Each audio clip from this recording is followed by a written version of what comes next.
Break के बाद एक बार फिर से आप सभी का स्वागत है गुड लक टिप्स में। दोस्तों, ब्रेक से पहले हमने 6 राशियों की बात की थी। चलिए अब आगे बढ़ते हैं और तुला वृश्चिक और धनु राशि के बारे में भी जान लेते हैं। तुला राशि वाले जो हमारे दर्शक हैं, आपको आज कामों में कुछ हर्डल्स का सामना करना पड़ सकता है, कुछ रुकावटें आ सकती हैं। व्यापार व्यवसाय में थोड़ी सावधानी रखने का प्रयास कीजिएगा। आज के दिन की सफलता के लिए किसी छोटी कन्या के चरण छूकर दिन की शुरुआत कीजिएगा। अगली जो राशि वो है वृश्चिक राशि। वृश्चिक राशि वाले जो हमारे दर्शक हैं, आज आपका दिन अच्छा बीतेगा। भाग्योदय होने के संकेत मिलेंगे। लगेगा कि सब काम स्वतः ही बनते जा रहे हैं। आज के दिन की सफलता के लिए पक्षियों के लिए पीने के पानी की व्यवस्था अवश्य कीजिएगा। अगली जो राशि वो है धनु राशि। धनु राशि वाले जो हमारे दर्शक हैं, आज का दिन आपके लिए अच्छा रहेगा। दूसरों के साथ रिलेशंस में बिल्कुल स्पष्ट रहिए। कोई बात गोलमाल तरीके से मत करिए। आज के दिन की सफलता के लिए माता पिता के चरण छूकर दिन की शुरुआत कीजिएगा। पंडित जी, अंतिम 3 राशियों की तरफ बढ़ने से पहले एक दर्शक हमारे साथ जुड़ी है, रतनगढ़ से पुष्पा जी हैं। पंडित जी, 58 साल की इनकी उम्र है, बट परेशानी है कि ना इन्हें जन्म की तारीख पता है और ना अपने जन्म का समय पता है। पुष्पा जी, आपका बहुत बहुत स्वागत है हमारे शो में। अपना सवाल पूछिए पंडित जी से। पंडित जी, मेरी तरफ से। जी पुष्पा जी, अपना सवाल पूछिए। हाँ पंडित जी, जय श्री कृष्ण। जय श्री कृष्णा। पंडित जी, मैं ये पूछना चाहती हूँ कि मैं 51 साल की हो गई हूँ, पता वो जन्म और तारीख नहीं है मेरे पास जी। और मेरे छोटे वाले लड़के की नौकरी नहीं लग रही है।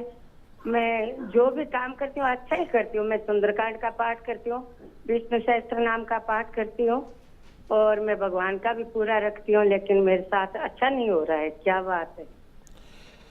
देखिए पुष्पा जी, मैंने आपकी प्रश्न कुंडली बना रखी है। अभी प्रश्न कुंडली ये कहती है कि जो चीज़ें आपके साथ में जो घटित हो रही हैं, सूर्य केतु का जो ग्रहण योग बना हुआ, ये इंडिकेट होता है कि कहीं ना कहीं आपके घर में एक पितृदोष की संभावना है। पितृदोष का मतलब ये है कि आपके परिवार में किसी की अकाल मृत्यु हुई हो, पति के तरफ की, पति ससुर, दादा ससुर, ठीक है, ऐसे 3 पीढ़ियों में किसी की अकाल मृत्यु हुई हो, आपके अबॉर्शन हुए हों, तो वो पितृदोष आपकी जन्म कुंडली में है।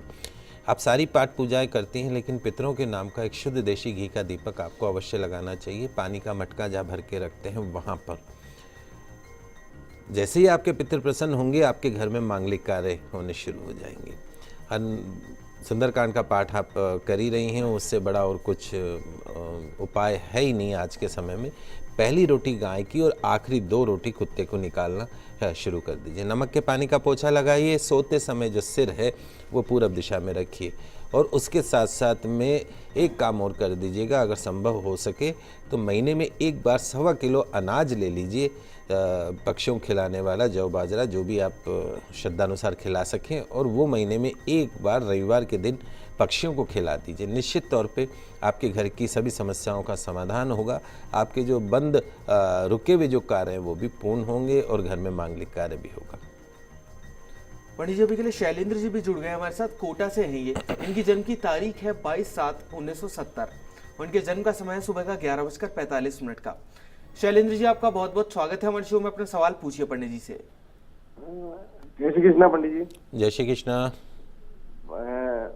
सर, मेरी तबीयत कभी खराब रहती है। सुबह से सर्दी में बहुत ज्यादा ये अस्थमा जैसा रहता है, लेकिन अस्थमा नहीं रहता सर। मतलब इस टाइप की रहती है, सांस की बीमारी टाइप की। तबीयत बिल्कुल ऐसे रहती है और कामकाज भी धीरे ही चलता है सर। देखो शैलेंद्र, आपकी जन्म कुंडली में 2 ग्रह, आयु स्थान का जो स्वामी है, बीमारियों के घर का जो स्वामी है, वहाँ पे शनि नीच का होकर बैठा है और वहाँ का जो मालिक है मंगल, वो भी नीच का है। तो जन्म कुंडली में 2 ग्रह, शनि और मंगल, दोनों ही नीच के होकर बैठ गए। बुध की महादशा चल रही है और शनि का अंतर चल रहा है, जो कि शनि चूंकि नीच का है तो नेचुरल बीमारी लेके आएगा। मार्च 2018 तक ऐसा रहेगा। कब तक? मार्च 2018, यानी अभी लगभग 3 साल है। तो कैसे बचे इस शनि की नीचता से और मंगल की नीचता से? तो नियमित रूप से हनुमान चालीसा का 7 बार पाठ करना है। रोज सरसों के तेल का दीपक लगा के 7 बार हनुमान चालीसा का पाठ करिए। खुद के वजन के बराबर गुड़ का दान गौशाला में कराइए, गायों को खिलाइए, इस प्रार्थना के साथ में कि जो भी अला बला दोष दूर हों, जो हैं वो सब दूर हों। सोते समय विशेष रूप से ध्यान रखिए कि आपका जो सिर है वो पूरब दिशा की तरफ होना चाहिए या दक्षिण दिशा की तरफ होना चाहिए, क्योंकि यदि आप पश्चिम दिशा करके सो रहे हैं, पश्चिम में सिर और पूरब में पाँव, तो भी आप बहुत बीमार रह सकते हैं। इसी तरीके से रसोई में देखिएगा, आपकी पत्नी जब खाना बना रही है तब उसके सामने कहीं पश्चिम तो नहीं पड़ता। यदि पश्चिम देखते हुए खाना बना रही है या दक्षिण देखते हुए खाना बना रही है तो भी निश्चित तौर पे फिजिकल अनफिटनेस रहेगी। पूरब देखते हुए खाना बनाना है। रात को सोते समय अपने सिराने के पास में तांबे के कलश में जल रखिए, सुबह उठ के उस जल का सेवन करिए, निश्चित तौर पे आपके स्वास्थ्य में सुधार दिखाई देगा। चलिए अब जान लेते हैं कि मकर, कुंभ और मीन राशि वाले जातक आज क्या करें और क्या ना करें अपने दिन को बेहतर बनाने के लिए। मकर राशि वाले जो हमारे दर्शक हैं, आज अपने कर्म पर विश्वास रखते हुए काम कीजिएगा। एक साथ कई सारे काम हाथ में मत लीजिएगा, अन्यथा परेशानी में पड़ सकते हैं। आज के दिन की सफलता के लिए बुजुर्गों का आशीर्वाद लेकर दिन की शुरुआत कीजिएगा। अगली जो राशि वह है कुंभ राशि। आज आपको घर में, दफ्तर में भाग दौड़, खर्च और असंतोष जैसी हकीकतों का सामना करना पड़ सकता है। नौकरी पेशा जो लोग हैं, बिजनेस वाले जो लोग हैं, उनके लिए थोड़ा सावधानी बरतने वाला दिन है। आज के दिन की सफलता के लिए किसी ज़रूरतमंद को दवाइयों का दान कीजिएगा। अंतिम जो राशि वह है मीन राशि। आज का दिन अच्छा रहेगा। किसी बदलाव या आने वाले समय के परिवर्तन से आपको आज के दिन कुछ चिंता व्याप्त हो सकती है। आज के दिन की सफलता के लिए पक्षियों को गेहूं चावल अवश्य खिलाइएगा, दिन अच्छा गुजरेगा। चलिए दोस्तों आगे बढ़ते हैं, जान लेते हैं पंडित जी से कि क्या कहता है आज का गुड लक टिप आप सभी के लिए। दोस्तों, पहले बिजनेस करना इतना मुश्किल नहीं हुआ करता था जितना डिफ़िकल्ट आज हो गया है। कंपटीशन बहुत है। कठिन परिश्रम करने के बाद भी जो लोग व्यवसाय को गति नहीं दे पा रहे हैं, प्रॉफिट नहीं हो रहा है, सुबह से शाम हो जाती है, कस्टमर या तो आता नहीं है, आता है तो सब कुछ उठा पटक करके और बगैर कुछ लिए चला जाता है। तो कैसे घर चलाएं पंडित जी, क्या करें, बिजनेस चल नहीं रहा है आजकल। ये एक कॉमन प्रॉब्लम है हमारे जो बिजनेसमैन, जो दर्शक हैं उनके लिए। तो आपको कुछ सरल से उपाय आजमाने चाहिए। तो ऐसे अस्थिरता और तनाव भरे माहौल में जहां एक छोटी सी भूल आपकी उम्मीदों पर पानी फेर सकती है, तो वहीं उम्मीद की सीढ़ी पर पैर रखकर आप उन्नति भी हासिल कर सकते हैं। तो आज मैं आपको 5 उपाय बता रहा हूं जो आपके व्यापार को बहुत ऊंचाइयों पर ले जा सकते हैं। ध्यान से सुनते जाइएगा, लिखते जाइएगा, समझते जाइएगा। सरल से उपाय है हमारे बिजनेसमैन जो दर्शक हैं।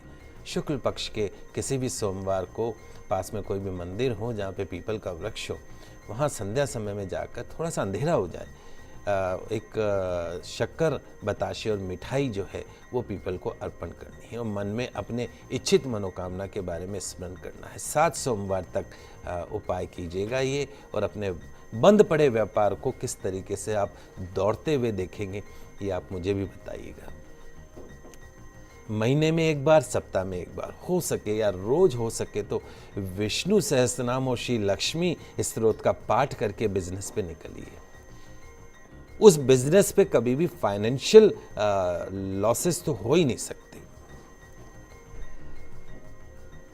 चांदी की कटोरी में थोड़ा सा सूखा हुआ धनिया रखकर उसमें चांदी की पारद लक्ष्मी जी की मूर्ति रखें, और उस जो बाउल है उसको आपकी जो शॉप का जो मंदिर है वहाँ का जो नॉर्थ ईस्ट का कॉर्नर है वहाँ पे स्थापित कर दीजिए और प्रतिदिन 5 अगरबत्ती जलाकर उसका पूजन करिए। सरल सा उपाय, कोई खर्चा नहीं। देखिए कैश में वृद्धि होने लगेगी, आपका व्यवसाय तेजी से चलने लगेगा। किसी भी शनिवार के दिन पुराने व्यवसाय स्थल से कोई लोहे की एक कोई कील या कोई वस्तु लाकर अपने व्यवसाय स्थल पर रख दीजिए, उससे भी आपको सफलता मिलेगी। बैठने की बहुत इंपॉर्टेंट डायरेक्शन है। जब आप कैश काउंटर पे बैठे हों तो your face should be only in east और नॉर्थ, सामने ईस्ट पड़े या नॉर्थ पड़े। और जो कैश काउंटर जो ओपन होना चाहिए, गल्ला जिसको बोलते हैं, वो टुवर्ड्स नॉर्थ होना चाहिए, क्योंकि नॉर्थ जो दिशा है वो लक्ष्मी की दिशा है, कुबेर की दिशा है, गणेश जी की दिशा है। तो ये सरल से उपाय अपनाइए, और आशा करता हूँ कि जो हमारे बिजनेसमैन जो दर्शक हैं जिनको हमेशा समस्या बनी रहती है, उनको ये सरल से उपाय अपनाने पे उनको अवश्य ही फायदा होगा। तो दर्शकों, हम आशा करते हैं कि हमारे प्रोग्राम आपको काफी पसंद आया होगा।